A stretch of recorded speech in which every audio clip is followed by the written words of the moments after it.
A girl developed a deadly ability where anyone who touches her will die. Just touching her body brings misfortune, but this man simply didn't believe it. He recklessly tested the limits of death. Yet, before he could even enjoy a brief moment of triumph, the floor beneath him cracked openly. At the crucial moment, the man heroically saved her. He didn't want Fungzi to die, especially since she could bring him the true death he desired. Maybe with Fungzi's power, he could end his long and tiresome life. He hadn't felt this kind of thrill in a long time. So, he decided to take Fungzi back to his secret base to study her power further. When no greater the impending disaster, but just then, turned out that an assassin organization, skilled in neutralizing supernatural abilities, had tracked them down. They captured the man's head, planning to contain it in a special capsule to prevent his regeneration. Fungzi, still puzzled, was caught off guard and bound by the assassins. She initially mistook them for allies, not realizing they were actually tasked with eliminating threats like her. The organization admired Fungzi's lethal ability, seeing it as a rare asset for a killer. Their research indicated that her curse wouldn't activate through a layer of fabric. They also knew the man's intention was to capture Fungzi and found the man more trustworthy. Just as Fungzi was about to be eliminated, a bolt of lightning struck, hitting the man holding the capsule. This wasn't a coincidence. It was triggered when the man cut Fungzi's hair earlier. The timely lightning revived the man. The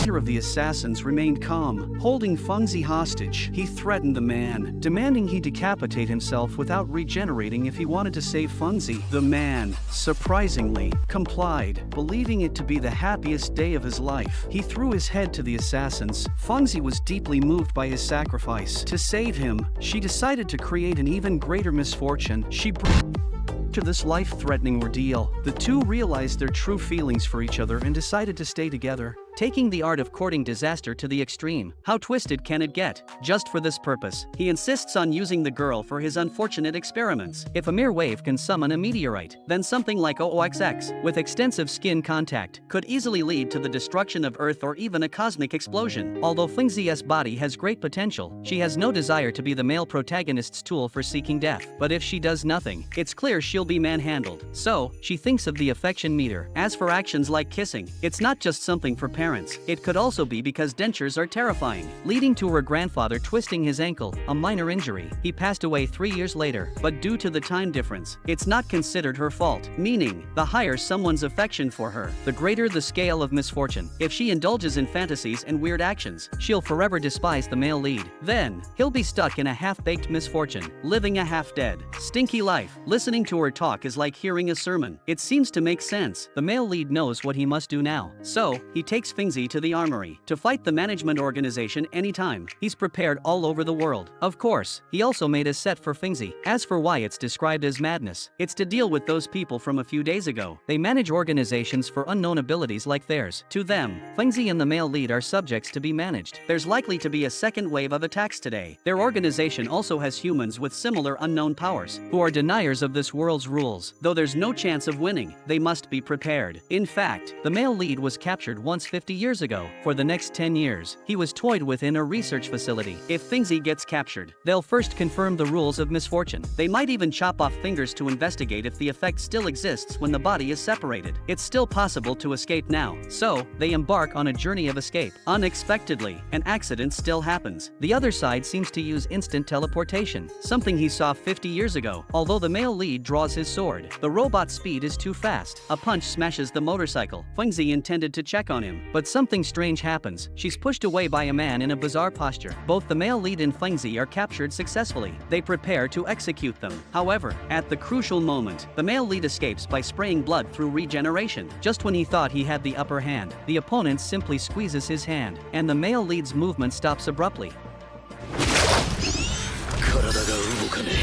Clearly, this is their ability. Although the male lead can regenerate, he can't move his body. Seeing this, the robot punches him again. Now, strangely, he can move. It seems it's not caused by nerve paralysis or muscle rupture. Fungzi, on the side, tries hard to explain. It's the blue-haired guy who stopped the male lead's movement. But the male lead doesn't think so. He believes Fungzi's ability to move her hand is different from the robot's ability. It shows that both of them are restrainers who target others. The robot deprives him of physical freedom. As for the blue-haired guy, It's likely the freedom of consciousness. Though helpless, the male lead still bravely steps forward to try. Even if he's beaten to a pulp, his body can move after being hit. It seems he can fight back after regenerating from the beating. This annoys the blue-haired guy. Despite not being insensible to pain, he still fights like this, but Flingsy raises a doubt. Why are they being hunted by people like them? The blue-haired guy explains, it's because their level of danger has been elevated to a priority capture. But Flingsy is more puzzled. They're all deniers, so why aren't they the ones being hunted? It turns out they belong to an organization that manages unconfirmed phenomena. This organization has a special team of 10 deniers. Joining the team requires passing several tests. Membership means no more being hunted. Sadly, there are only 10 spots. The team doesn't change or grow unless there's an opening. Flingsy was nearly done for. But then, the male lead miraculously recovers. He understands Flingsy's plan and agrees it's a good one. Their plan, eliminate the two guys in front of them to take their places. They work together on this. Flingsy removes her gloves to touch the male lead, aiming to unleash misfortune with her power. They didn't expect a major disaster, but then a fuel tanker flies in, almost ending them. But the male lead is ready to intervene. He uses his blood's regenerative spray to find an opening. The recent fight reveals a pattern. The robot negates his actions when it attacks. This confirms the male lead's theory about the robot's power. It's inescapable. The blue-haired guy's abilities remain a mystery, as the male lead is about to act. The building suddenly blows up. The robot thinks it has caught the male lead, but he's already behind it. Shen, 無事か? Undead を確保。それ欲しいのか？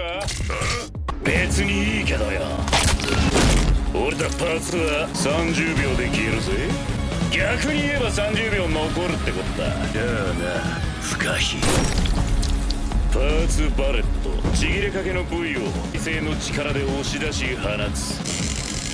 They've taken down one, but the blue-haired guy emerges, striking an odd pose. The male lead attacks with a right spinning kick that turns into a left foot strike. Things get bizarre. The blue-haired guy counters the male lead's moves like playing Tai Chi. The male lead thinks he's exposing weaknesses on purpose. He signals Flingsy to throw him a knife. What will the blue-haired guy do against an unstoppable attack? But suddenly, the male lead freezes, unsure whether to strike. Flingsy planned to touch the blue-haired guy from behind to cause misfortune, but he's onto her. His power affects deep psychology, making resistance useless.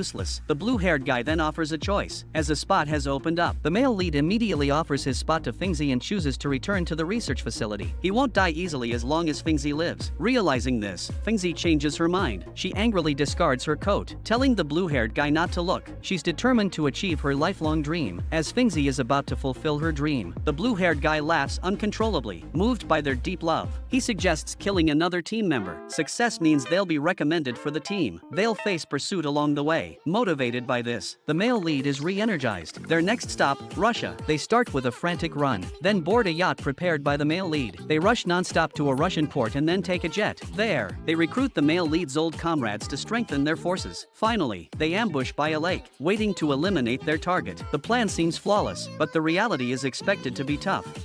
This is the most bizarre sword drawing technique I've ever seen. Using regenerative blood spray can increase the speed of drawing a sword. Even funnier, the male lead can use his arm as a scabbard. Any flesh on his body can serve as a convenient sheath for a blade. Stranger still, if he cuts his body close to severing and then regenerates, he can use it as a weapon. Why is he so incredible? Because he has the ability to not die and regenerate. Today, to vie for a spot in the management organization, they must head to a Russian port. Their target, members with badges. He recognized this mark from 2 people he had previously fought. Among the 10 badge holders, he knows 3. The first is the creator of the indestructible blade he stole. The second is the technician assigned to investigate him. The third is a woman who captured him 50 years ago and can create invisible barriers. Being trapped by her barriers leaves one helpless. However, before reaching their destination, the blue-haired guy warned of pursuers, frightening Flingsy. No matter, he will take action. The male lead has a cunning plan. Use Flingsy misfortune triggering touch. Their skilled posture surprises everyone, but this action brings trouble. Pursuers really do show up. Don't underestimate the male lead's modified airship. Even against the enemy's relentless bombing, he maneuvers with ease, almost showing off. But they won't be sitting ducks. He takes a bomb, cuts his arm to the brink, and uses blood regeneration to launch a fist attack.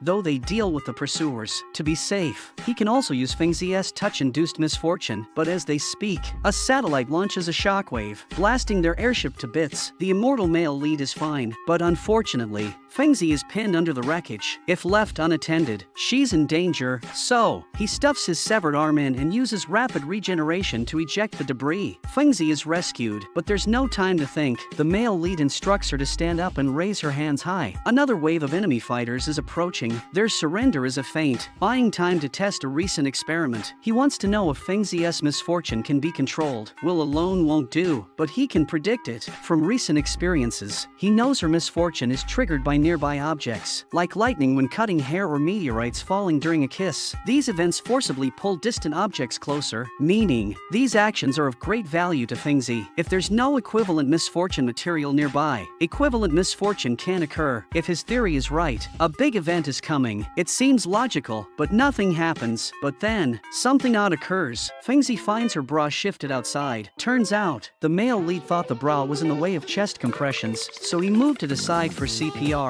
But the male lead, being no ordinary man, also performed excessive artificial respiration. This shocks Fengzi, but it's exactly the effect the male lead wanted.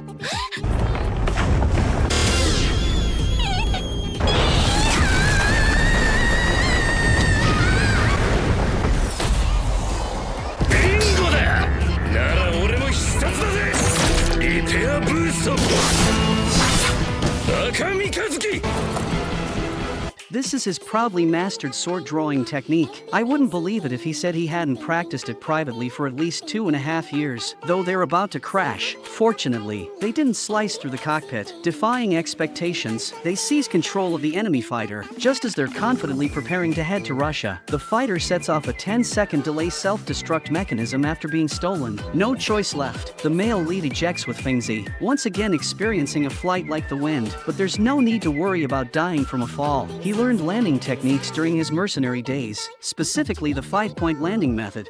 Finally, they arrive at the port for their assassination mission. The romantic seascape excites Fengzi. This is the most beautiful place she's seen on her first trip abroad. The male lead tells her to go sightseeing while he plans to feast at a comrade's restaurant. Before that, they decide to enjoy life separately. However, they must be cautious, as the organization's assassins are extremely covert.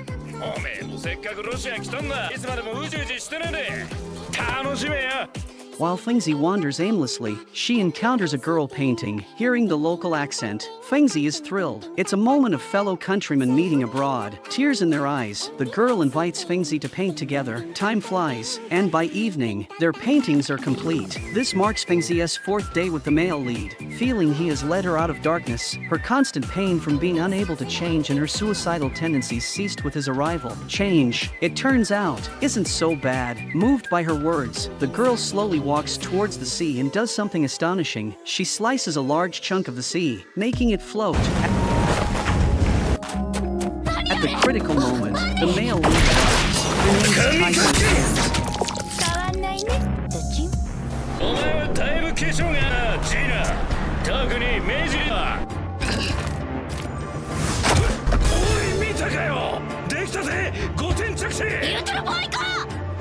It turns out the girl is the one who captured the male lead 50 years ago, and she's the target of their assassination mission. Only by eliminating her can they vie for a spot in the 10-member management organization. However, Gina's scanning and replication abilities are too convenient. She expresses a desire to have some fun with the male lead and Fengzi before their confrontation.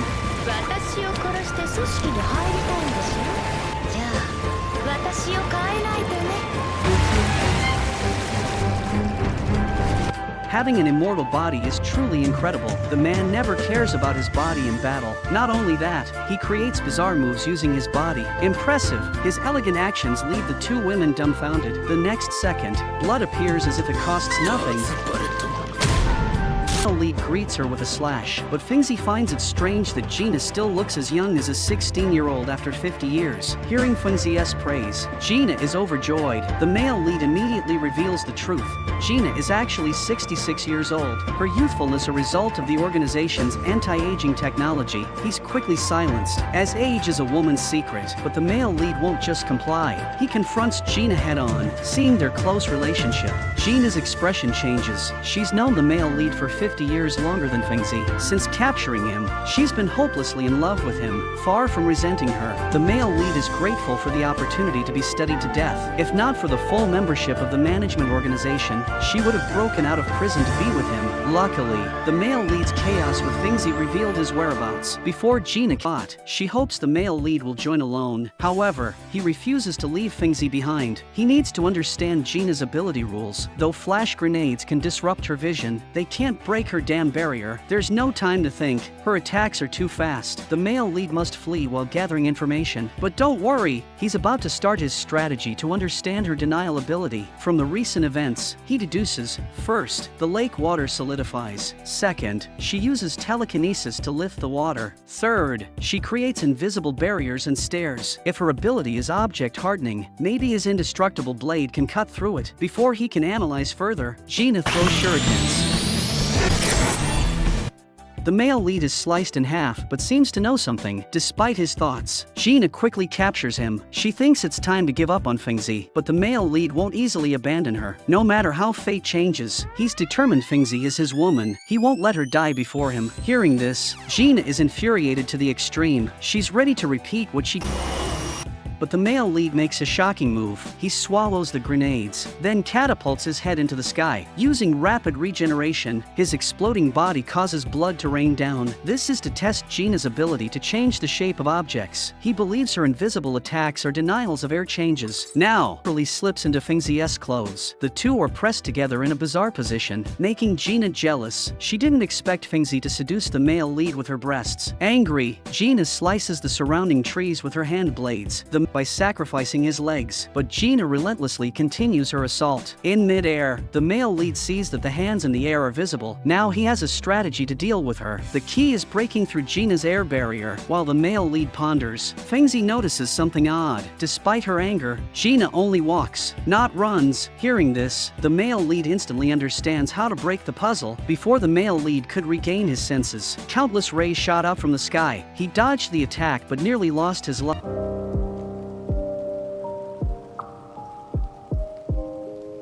How awesome is it to have an immortal body? Just bite off 10 fingers and use them as bullets. Impressive. This was the male lead's first greeting to the 10 warriors. The initial plan was to eliminate everyone, but it turns out it's not that simple. There are various bizarre ability deniers here, and they seem tough to deal with. The male lead had barely settled in when, in just 2.5 seconds, an unfeeling iron hand suddenly attacked him, despite the organization's strict rule against infighting. Robot No. 5. Anna couldn't hold back. She wanted to avenge Gina's recent death. Though he couldn't resist the direct attack, the male lead managed to sever Anna's mechanical fingers with his blade. Things were escalating. But then, the leader, Juices, called for a halt. Reluctantly, the male lead backed off. Fengzi is his lifeline. After all, once everyone calmed down, the meeting officially began. A mysterious book appeared above the round table, an ancient artifact called Revelation. It opens when all deniers are present at the table. He tells everyone there are 6 tasks. Task 1. Capture the denier Ash. The reward is an additional 11th position in the organization. Task 2.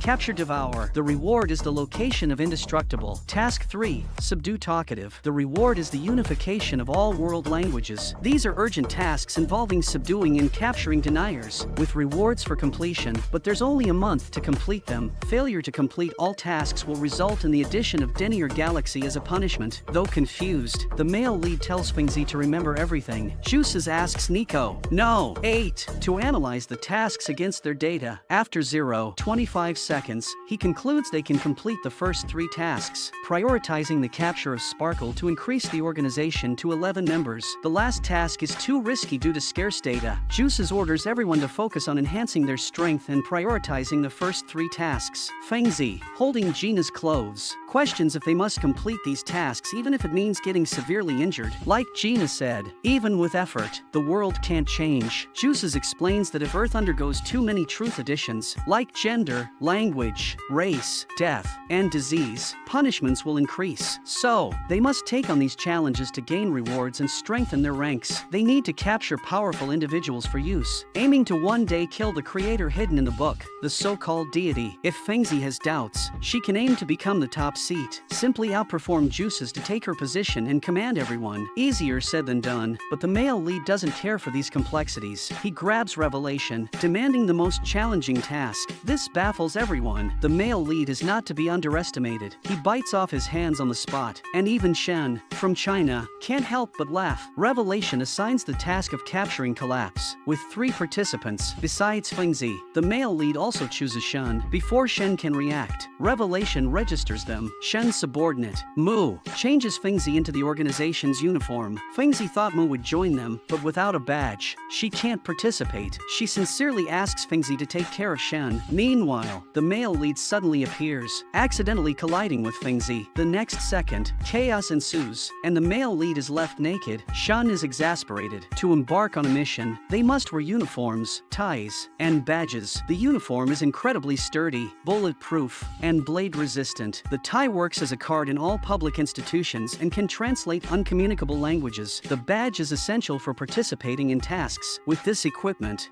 future procedures will be much easier. Hearing this, the male lead finds it bothersome. He decides to use his own fighter to find people. As there are no more pursuers, he plans a romantic date in the sky with Fengzi. As for Shen, he can go on his own and not be a third wheel. Just then, an alarm sounds at the base. Detainee now 1129. A denier who hunts staff has escaped and is moving towards the 8th floor's passage. Everyone is ordered to capture him, and they are on the 8th floor. They immediately check the data on this denier, named Clothes. Its ability attaches to humans and transforms into the clothing they most desire. If the person becomes obsessed with the garment, they lose control of their body. Before Mu finishes explaining the precautions, Clothes appears behind the male lead. With a single strike, the male lead knocks it out. But, as expected, an unexpected event occurs. Mu reports that Clothes immediately seeks a new host if its current one is incapacitated. As soon as he finishes speaking, Clothes jumps onto Mu. Although the clothing doesn't change, it's clear Mu is being controlled. The next second, Mu attacks them with a swift and fluid series of punches, catching them off guard. The male lead wants Shen to use his ability to capture Clothes, but it only works on Mu, not Clothes. So, they end up playing house with Clothes. Seeing Mu like this, Fengzi can't bear it and rushes to grab his strong arm, removing her gloves. Unexpectedly, Mu backhands her, causing a nosebleed. Fengzi had intended to use her misfortune ability. The next second, a brick falls from the ceiling, knocking Mu out. As Mu faints, Clothes transfers to another host, preferring females. Fortunately, the male lead quickly steps in front of Fengzi to block Clothes' envelopment, but strangely, Clothes doesn't change or take control on the male lead. This infuriates Clothes. It's determined to transform into the clothing the male lead desires. After a series of vigorous actions, it's clear Clothes is clueless. Fengzi becomes worried because the misfortune from her recent contact with the male lead hasn't occurred yet, but things are unpredictable. The next second, they encounter a divine intervention, blasting the base upside down. Using the 15 seconds he spent regenerating, the male lead and Clothes denier merge. A stylish suit is formed. Shan is impressed, not expecting the male lead to turn a denier into his subordinate. However, other members are furious. They intended to capture Clothes, but the male lead stole their thunder. Soon, the male lead earns points from the capture and advances a level. ニコ様、新種ユーマの目撃情報です。ニューヨークにて隊が街中を徘徊する現象を確認。おそらくクエストのユーマスポイルと何か関係が。 How do you quickly eliminate a horde of zombies? Just sever your own limbs and, with rapid regeneration and spinning, dance through the army. Impressive, but you need to have an immortal body like the male lead. 話がある。結界。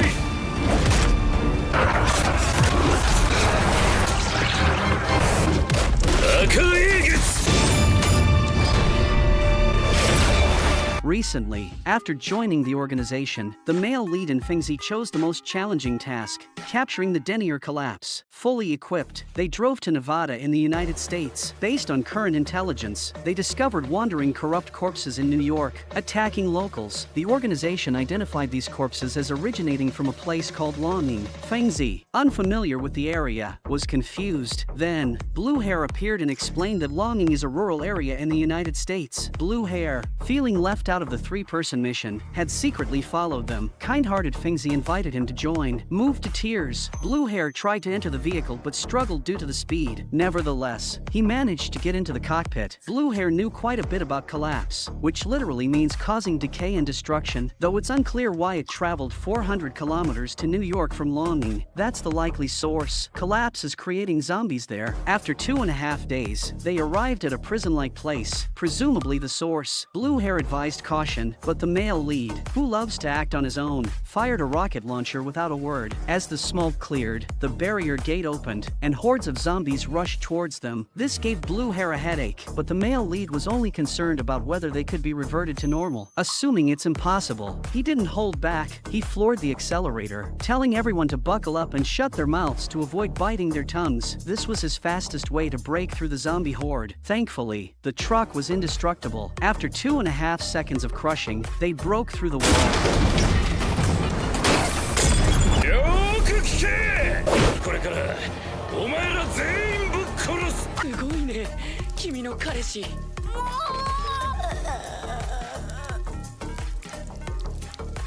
腐ってねえやつがよ。 After 2.5 hours of hunting, the male lead found a girl who understood human speech crouching on the ground, meaning she wasn't fully decayed yet. He brought her to them, hoping to extract information and find collapse. Fengzi wanted to help, but Blue Hair stopped her. Their abilities differ. They are a kind of rule themselves and don't show signs. Blue Hair's ability allows him to see actions from a distance, while Fengzi needs physical contact to trigger misfortune. He realized the male lead's recklessness was part of his strategy, but it's not a good method against deniers. Most deniers impose rules on anyone entering their territory. Realizing the severity, the male lead apologized. Then Blue Hair asked if the male lead felt any abnormalities. At that moment, the girl noticed something, and even the clothes on the male lead sensed something in his stomach. Lifting his shirt, they found a countdown timer on his body. Blue Hair and Fengzi, who hadn't entered the territory, were unaffected, meaning the male lead was about to become a zombie. But, unbothered, the immortal male lead chose to wait. Despite concerns about his body decaying, he dismissed them. If he could die from this, he'd have died thousands of times already. As the countdown hit 0, his arm began to decay first. Thinking he could regenerate and recover, the male lead realized he was just daydreaming, but this turned out to be a blessing in disguise. Thanks to half of his head decaying, he unlocked the ability to understand zombie language. He seemed to comprehend the girl's request. If he wanted to know the whereabouts of Collapse, the only condition was to marry her. Hearing this, the male lead immediately agreed, but he needed Fengzi's consent first. Jealousy from a girlfriend could complicate things. Surprisingly, Fengzi agreed. As a companion, Blue Hair reminded the male lead that their mission wasn't to subdue Collapse but to capture it. After the male lead left, a nearby manhole cover opened, and a little boy emerged. Fengzi, curious why he hadn't turned into a zombie, chased after him.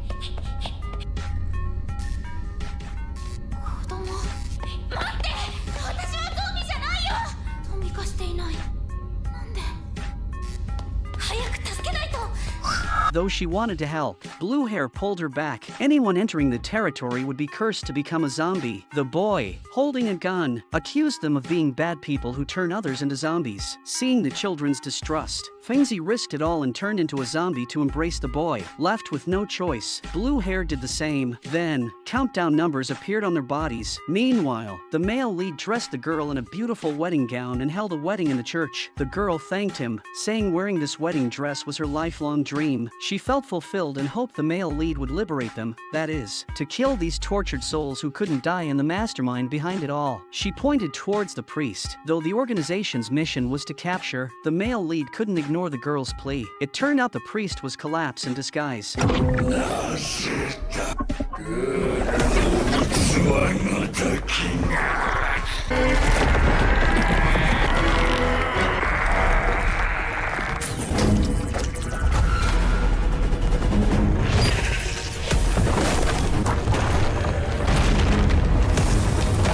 Though the church was destroyed, the zombie horde kindly protected the male lead. He then clenched his fists and rang the church bell with a double punch. He hoped the bell's sound would awaken the nearby zombie horde. Using the zombie's strength, he wanted to give the living zombies a chance to avenge the main culprit. Soon, a large number of zombies started moving towards the church.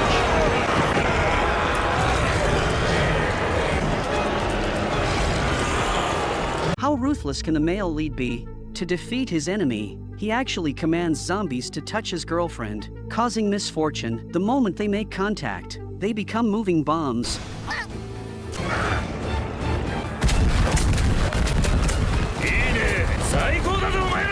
Impressive. It's a strategy with low physical harm but high humiliation. Despite his immortal regenerative ability, the male lead faces a monster even more formidable than himself. The enemy's fingertips emit destructive rays that cause instant decay upon contact. In a direct confrontation, the male lead is reduced to being rubbed against the ground.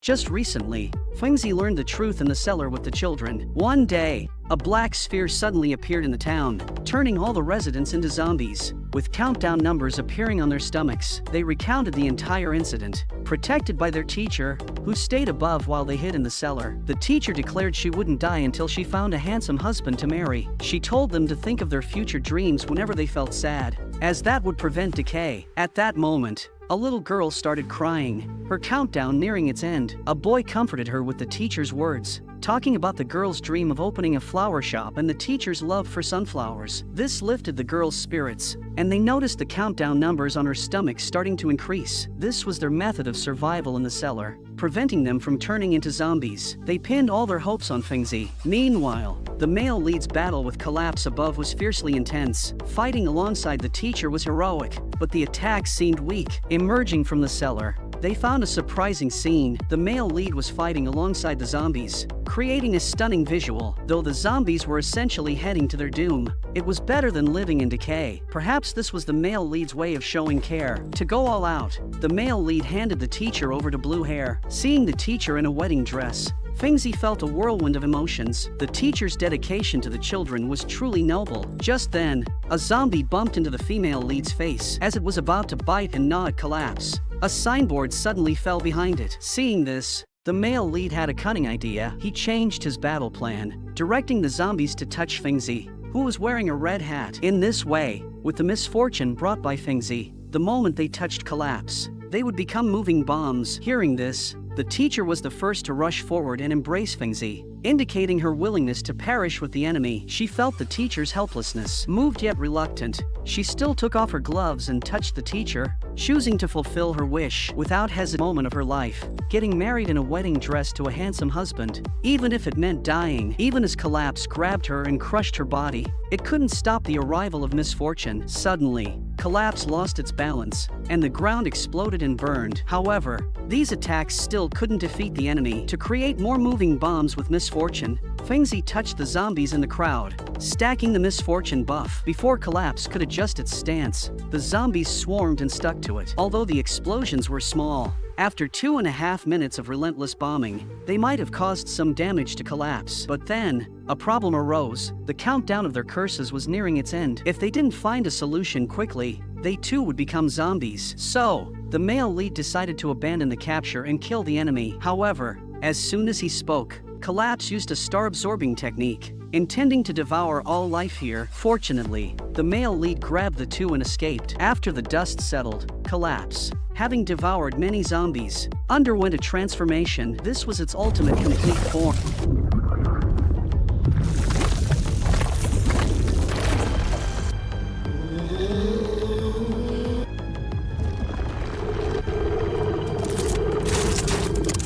Blue Hair asked the male lead if he was familiar with the enemy's rules after such a long battle. The male lead explained that the creature could make organic matter rot at will, and to make living beings decay, it had to wait for the timer to hit 0. This put them in a dilemma. On one hand, killing Collapse meant failing the mission. Seeing this, Blue Hair decided to move to the second phase, changing the position of Collapse's light rays. Enraged, Collapse flew into the air and unleashed its rays. Luckily, they both dodged in time. However, the moment they were touched, their parts started to disintegrate. For them, with physical bodies, a prolonged battle wasn't ideal. The male lead hadn't expected that even getting close would cause his body to rot.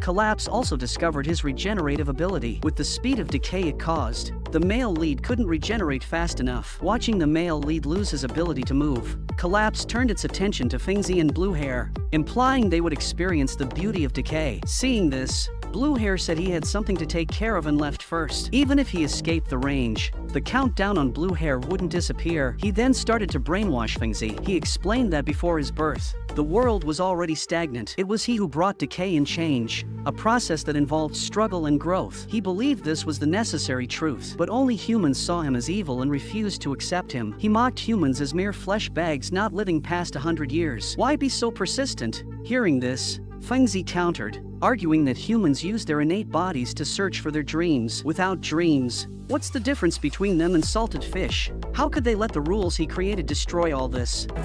何があっても諦めない。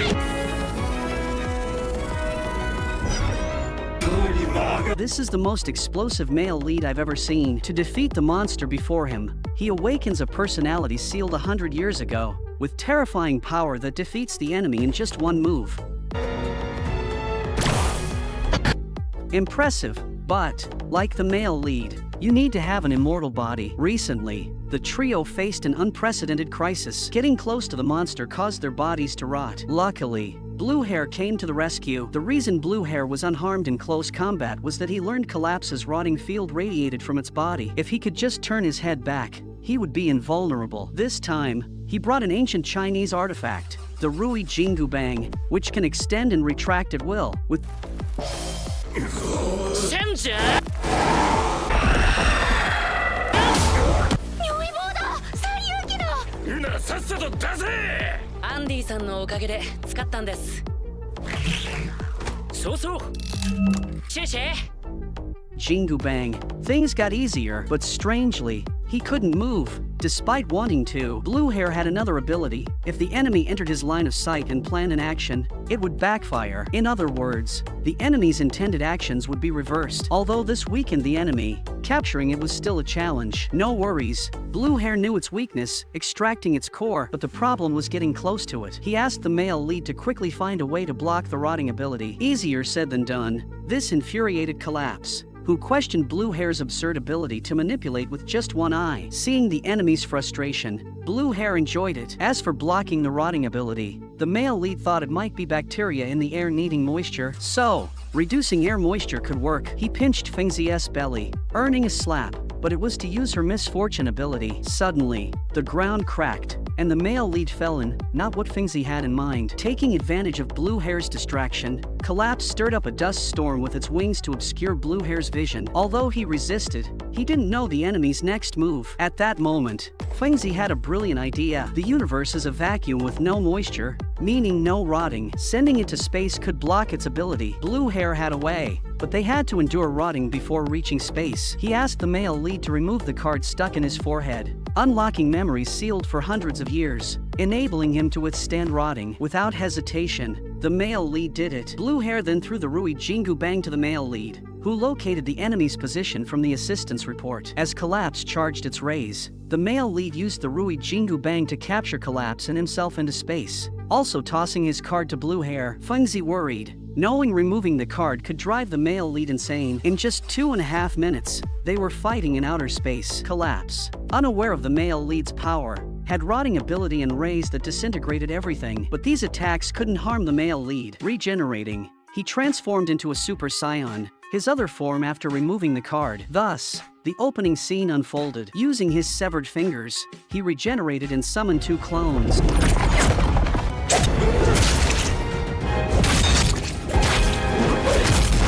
In just a few seconds, he defeated Collapse, extracting its core, and then threw the captured Collapse towards Earth. 遊ぼうか。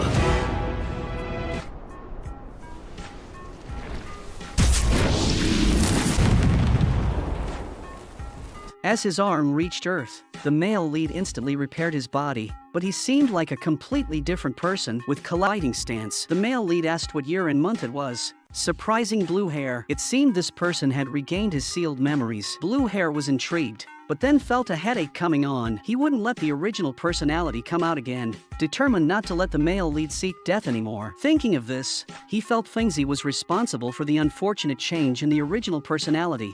はじめまして、天正の神ビクトール。どけ。誰に聞いたか知らんが、俺はビクトル。人間だ。神。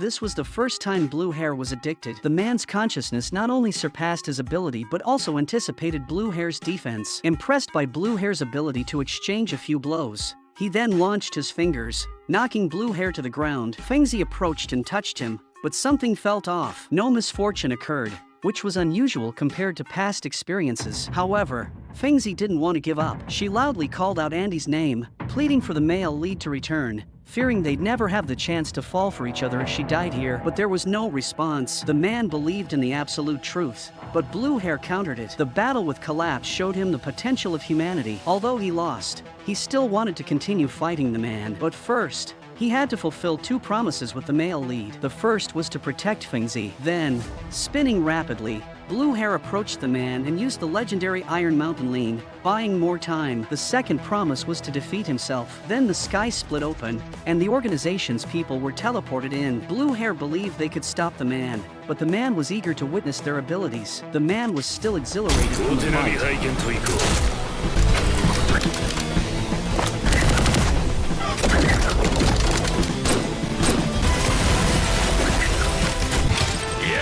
But in a moment of distraction, his body was sliced in half. Despite his indestructible regenerative ability, he couldn't regenerate this time. It turned out that burning slowed down the regeneration, but the man wasn't concerned. This tactic might work against the male lead, but not him, as he could regenerate from other parts. He launched his fingers. But the samurai was too late to stop him. The male lead regenerated again. He advised those with valuable abilities to stay back, offering to spare their lives if they retreated. However, the crowd didn't back down.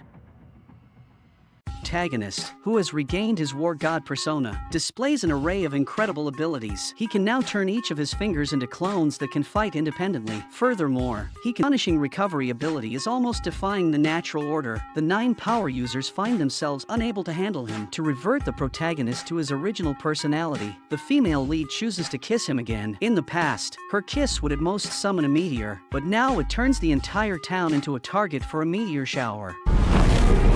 In a recent turn of events, to defeat Luckily, the blue-haired character shrinks his magical staff at a crucial moment, aiding their escape. After fleeing the scene, Fuzi insists on returning, unwilling to give up on the protagonist, believing only she can awaken his true personality. Recognizing her deep feelings, the blue-haired character gives her a pistol and a card that can seal Victor. Upon receiving these, Fuzi runs towards the town top, unable to persuade her otherwise, decides to trust her again and carries her back to the battlefield. Meanwhile, the battle rages on fiercely, with both sides equally matched. Victor also notices that the members of the organization are equipped with ancient artifacts. Cut to a new scene, but her approach totally blindsides everyone.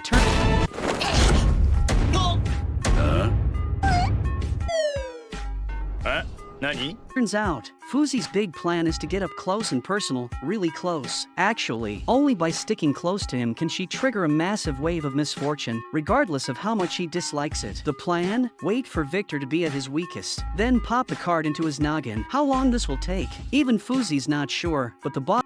How electrifying is the latest? The chief of the Negator Alliance showcases his strongest ability.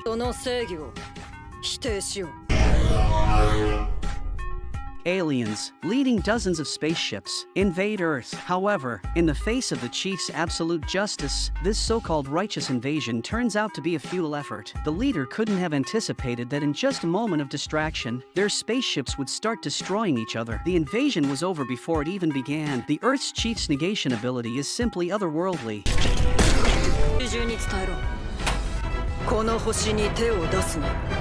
Just recently, after restoring the male lead's personality, they began the next round of the roundtable meeting. The Apocalypse announced the results of the 6 challenges. The first challenge, capturing incineration, rewarded them with an additional seat at the round table for a new negator. The second challenge, capturing Devour, revealed the location of the negator inextinguishable, but the coordinates are only valid for 7 days. The target is unaware of being locked on and can be captured directly. The third challenge, subduing language, rewarded them with the unification of all world languages, meaning changing the memory and civilization of everyone except negators and switching the language to English. To verify this reward, Blue Hair immediately called his assistant.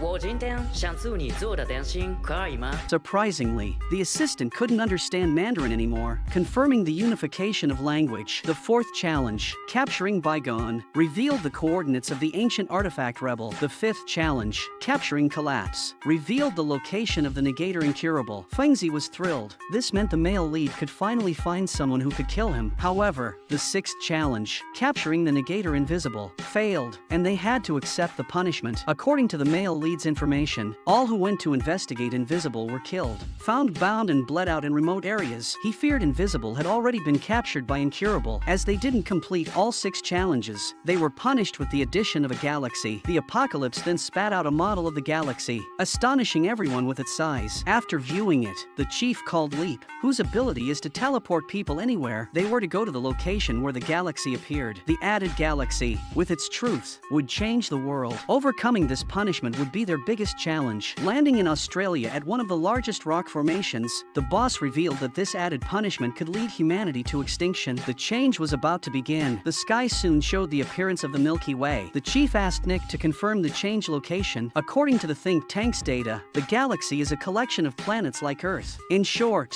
this time's punishment involves the emergence of numerous Earth-like planets. Accompanying this change, there will also be the creation of myths and systems related to these celestial bodies, including the concept of extraterrestrial life forms. It seems Earth is now facing an invasion by these beings. However, as soon as this was mentioned, a fleet of alien warships teleported into the sky. They are the challenge born from the recently created galaxy, having spent decades training to become soldiers. It appears their home planet is on the brink of destruction, prompting their relentless invasion of other planets. At this moment, the chief, representing Earth, confronts Yakuza. He advises everyone to surrender to the invasion, offering to use them as labor in return. If they resist, he threatens to erase them from existence. Hearing this, the chief becomes unsettled. Rejecting both options, Yakuza then displays his authority, instantly destroying a massive rock with a beam of light. He believes that humanity on Earth stands no chance in terms of military power and is determined to bring his people here at any cost. それがお前の正義か。そうこの義の前にはいかなる道理も通らない。そうか。なら私はその正義を否定しよう。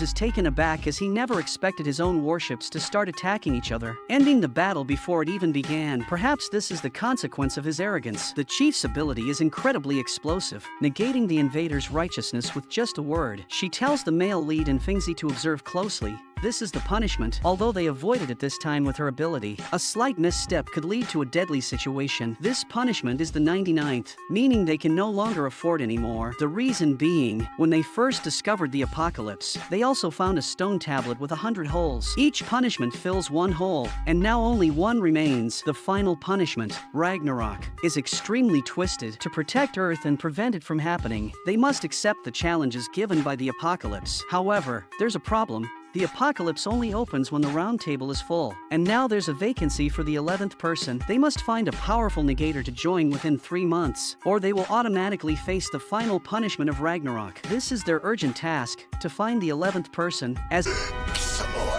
貴様らは一体。まだいたのか。私の力で自死もしないとは。まあいい。宇宙中に伝えろ。この星に手を出すな。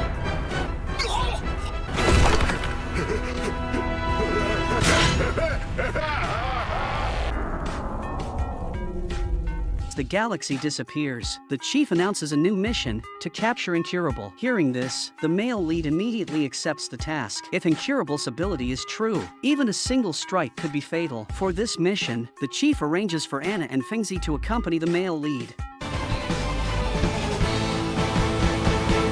Taking the Misfortune ability to the extreme is pretty wild. Fuko just gave the protagonist's abs a light slap, and boom, he got hit by a tanker truck on the spot. The The protagonist couldn't believe it. This guy actually sold himself out just for a chance to munch on a yarn ball, and to add insult to injury, it triggered a chain of minor misfortunes. You can guess the outcome. He ended up looking like a bear chewed him up. Turns out, not long ago, they went to Rio de Janeiro, Brazil, to recruit the 11th member of their alliance. Their mission was to infiltrate a cruise ship for an underground auction. It's said that unmanaged negators and ancient artifacts are traded there. The organization had infiltrated and destroyed it a long time ago, but for some unknown reason, it's back. The negator No Cure was rumored to appear there. According to the revelation, their plan was to infiltrate the cruise ship as a couple. Before this, the female lead wondered why the boss chose her for this mission, feeling like she'd just drag everyone down, but the boss firmly believed in his choice, linking it to her consistent pursuit of justice, protecting the planet and its innocent people. That's why they sent Blue Hair to hunt down Fuko initially, fearing her misfortune ability could endanger the planet. However, after witnessing Fuko's control over her ability in her fight with Victor, the second war god persona of the protagonist, the boss thought her misfortune ability might be harnessed to kill a god if controlled properly, but their current power isn't enough to face the impending punishment of Ragnarok. So, the boss wanted Fuko to stay close to the protagonist, hoping their mutual understanding and affection would enhance her misfortune ability to its god-killing potential. With some time before their mission, the protagonist and Fuko went to the beach. What bothered him more was the misfortune Victor brought. Not being the one kissed, he's now eager to kiss Fuko, hoping to experience the thrill of a meteorite strike, but Fuko isn't one to waste her good fortune lightly. Seeing no escape from the protagonist, she stopped and took off her gloves, thinking she was using her misfortune to buy time. 残念だが今の俺はフルアーマーだぜ。てめえ。 But that touch, just 2.5 seconds, and the protagonist was sent flying by a suddenly appearing tanker truck. Not only did he scatter, but it also triggered a chain of misfortunes, ending with a shark attack. When Fuko found him, he was a sorry sight. The protagonist admitted he didn't know much about Victor or even why he exists, but he was sure he's the real deal. He warned that Victor might reappear and cause harm. Hearing this, Fuko promised to save him with her misfortune ability, no matter how many times it takes. As she tried to help him up, another mishap occurred because she forgot her gloves again. Suddenly, Tatiana fell from the sky, marking another quick trigger of Fuko's misfortune. Why she appeared so abruptly was a mystery, but back to the point. The boss informed them they'd be setting off for the cruise ship in 7 hours, with Tatiana infiltrating from the outside to locate No Cure. Inside, they hoped the two would keep a low profile. Disguised as a couple, they successfully infiltrated the cruise ship. Among the elite guests, they learned that the so-called UMA lifeforms, deemed too weak to be of use, were disposed of as cuisine, which outraged Fuko. However, the main event of the auction was the capture of negators, easily caught because the previous mission's reward had unified global languages, excluding negators. So, this flaw also led to some negators who don't speak English being easily identified. Hearing this, the female lead fell into sorrow. Unsure whether joining the organization or being sold here was better, the protagonist suggested that perhaps both options were just as bad. He then confessed that he used to think there were 3 types of lives for negators: those who face their abilities and continue to live, those who fall into despair and choose death, and those who recklessly commit evil deeds. However, after joining the organization, he realized there's a 4th type: those who aim to kill the god behind the scenes. This thought only emerged after he joined the organization. Before Fuko could make a choice, the scene shifted to above the cruise ship. Blonde Hair was planning to take his sister to the deck to watch the stars and the moon, but was blocked by the mafia with guns. What they didn't know was that Blonde Hair's power was also freakishly strong. 俺は死ぬか？ええ、そのまま一発もらって。そうか。じゃあ死なないな。なんで手が動かねえ。 Blonde Hair then summoned a whale, which spat out 2 disgusting things. It turned out these were their companions for this operation, aiming to snatch the negators being auctioned. In a gesture of welcome, Blonde Hair attempted a handshake, only to find out the others only spoke Chinese. Of course, they were also negators, so their language hadn't been unified yet. シェに出たわい。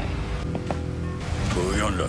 Unbeknownst to them, their actions were being closely watched by Tatiana, who had infiltrated from the outside. She quickly relayed this information to everyone. The boss also learned of this and noted that forcibly collecting negators was different from the organization's policy. The organization's goal is to kill the god, while the newly appeared group only seeks revenge on the world. 世界を恨むのは間違ってる。this is the craziest protagonist I've ever seen. Just because he has the superpower of eternal youth and immortality, he really doesn't care about his body at all. Even when facing the crazy shooting of a Gatling gun, the protagonist still stands unyielding. Moreover, his way of greeting enemies is also extremely unique. However, the enemy the protagonist encounters this time is very tricky. His no-healing superpower is the protagonist's nemesis, negating any healing actions for wounds made against him. Not long ago, after learning that no healing would attend a negator auction on a cruise ship, they thought it was an opportunity to recruit him as the 11th seat. But coincidentally, their plot was overheard by Tatiana. Of course, this time, the protagonist and Fuko must stop all this and rescue the negators before no healing does. After breaking through the Mafia's defense, they reach the warehouse of auction items in the ship's lower deck. For some reason, a high school student suddenly escaped from the warehouse. The scene became very awkward because he was discovered by the Mafia. However, as long as he touches his forehead, the opponents would freeze, but they would unfreeze as soon as he moves. Now he's in a real bind, unable to run or move, facing a tough choice. But why was his ability discovered? It was well hidden before. All this started one day on his way to school when he noticed his classmates were all speaking English. Even the TV and the text on the screen were all in English. Unbeknownst to him, this was the result of a reward previously given by the Revelation, unifying the world's languages except for negators. His classmates were astonished. His loud complaints attracted the Mafia's sneak attack, and he was electrocuted and taken away. When he came to, he found himself thrown into a cage with strange creatures around him. Already scared enough, now he was being pointed at with a gun. Just as the Mafia was about to shoot his leg to calm him down, he felt a chill on his back. It turned out no healing had taken him out. After a brief observation, no healing was satisfied with the boy's immobility. This was the restraining ability he had been dreaming of. Just escaped one disaster, and now another group arrived. The boy didn't know if they were friend or foe and had to respond in his imperfect English. This completely confused no healing. He wanted to inquire about the specific effects of the ability, but the language barrier was a problem. So, he decided to let the muscle man test it out. Now it wasn't just a pistol but a Gatling gun waiting. He advised the boy to use his ability quickly if he didn't want to die. If he couldn't use his ability freely, then the boy wasn't the person they were looking for. Moreover, even if the target died, the ability would transfer to someone else. Calculating quickly, if the timer reached 5 seconds, his life would be taken. At that moment, the boy realized they were not rescuers. As he contemplated whether to use his ability, his body couldn't stop trembling. The next moment, the muscle man mercilessly opened fire on him. According to the law of smoke without injury, a miracle was supposed to happen at this critical moment. And indeed, the protagonist arrived on the scene, blocking all the bullets with his body. At the same time, Fuko put a translating tie on the boy. After finding the target, he immediately notified Tatiana to come for support. The protagonist scanned the area and realized these 4 people were all seasoned players. No sooner had he spoken, no healing teleported and cut the protagonist's carotid artery. The protagonist instinctively fought back, but ketchup-like blood spurted out as if it cost nothing. Based on his analysis of the protagonist's ability, no healing confidently stated that the wound could not heal. He advised the protagonist not to waste his effort, as this was his negating ability against wounds, but he underestimated the protagonist. Handing the knife to Fuko, he ran towards the opponent, intending for Fuko to chop off his little head, then using the blood from regeneration to perform an ascension attack on the spot. 11人目は This move completely baffled no healing. Meanwhile, Tatiana broke through the wall to support, grabbing the muscle man and the martial artist with her mechanical hand. That is, she would take care of these two, leaving the protagonist to focus on no healing and the woman by his side. Upon hearing this, the protagonist immediately charged forward, using his regenerative abilities to slash at the opponent with his sword. However, Not Cure was not an easy target. With agile movements, he dodged the attack and in turn, severed the protagonist's hands. Not Cure was smug, thinking the wounds were incurable, unaware that the protagonist was about to make a countermove by quickly activating his forearm projectile skill. Just when he thought he had succeeded, his companion stepped in front, altering the trajectory of the protagonist's attack. This puzzled the protagonist, wondering if this woman's ability was to negate attacks. Seeing this, Not Cure expressed admiration for the protagonist's abilities and invited him to join their side for a good time. Naturally, the protagonist refused. Previously, he thought Not Cure's abilities were formidable, but now he realized that Not Cure couldn't kill him. Losing interest in him, Not Cure then turned his recruitment efforts towards Fengzi, appreciating her wild actions compared to the young man who was terrified at the first sign of trouble. Although the young man's immobility ability was impressive, as a person, he was not remarkable. Therefore, eliminating him was the right course of action, aligning with their goal of seeking strong partners to start invading countries. As the protagonist made a slashing attack right in front of Not Cure, tomato juice splashed onto the woman's face. The protagonist guessed that the woman's ability was to negate attacks.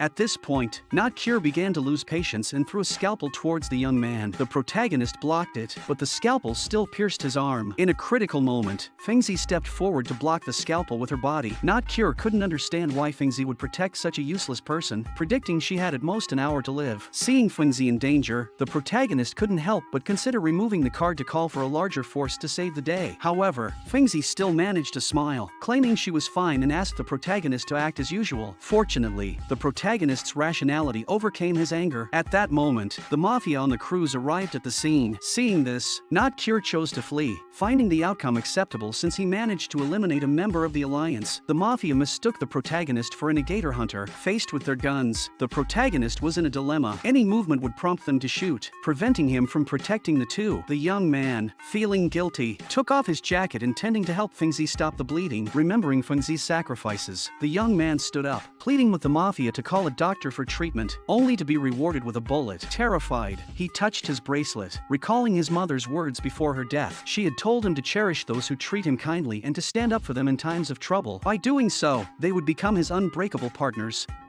もういい。